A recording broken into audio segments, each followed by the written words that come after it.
৪৫ ওভারের অদ্ভুতরে এক লড়াই। এক দলের রান ৪২৬, আরেক দলের রান মাত্র ২। ক্রিকেট ইতিহাসে কিছু ম্যাচ এমন থাকে যা রীতিমতো গল্পকেও হার মানায়। এমনই এক অবিশ্বাস্য দৃশ্য দেখা গেল ইংল্যান্ডের তৃতীয় স্তরের ক্রিকেট প্রতিযোগিতায়, যেখানে নর্থ লন্ডন ক্রিকেট ক্লাবের তৃতীয় একাদশ ৪৫ ওভারে রানের পাহাড় গড়ে ৪২৬ রান তুলল। আর জবাবে রিচমন্ড ক্রিকেট ক্লাবের চতুর্থ একাদশ অল আউট হল মাত্র ২ রানে। টস হেরে ব্যাট করতে নেমে শুরু থেকেই প্রতিপক্ষের বোলারদের ওপর ঝড় তুলেছিল নর্থ লন্ডনের ব্যাটাররা।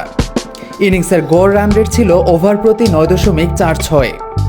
তবুও অবাক করার মতো ব্যাপার হলো, এত বিশাল স্কোর গড়েও তাদের একমাত্র 50 করেন ড্যান সিমন্স, যিনি একাই খেলেন ১৪০ রানের দুর্দান্ত ইনিংস।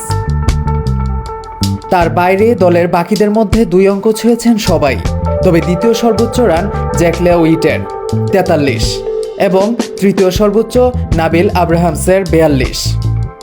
সিমন্সের সঙ্গে ইনিংস শুরু করা গ্ল্যাডউইন অবশ্য আউট হয়ে যান মাত্র ১ রানে। তবে নর্থ লন্ডনের ব্যাটিং ইনিংসের সবচেয়ে চমকপ্রদ দিক ছিল অতিরিক্ত রান, মোট ৯২ রান, যার মধ্যে ছিল ৬৫টি ওয়াইড এবং ১৬টি নো বল।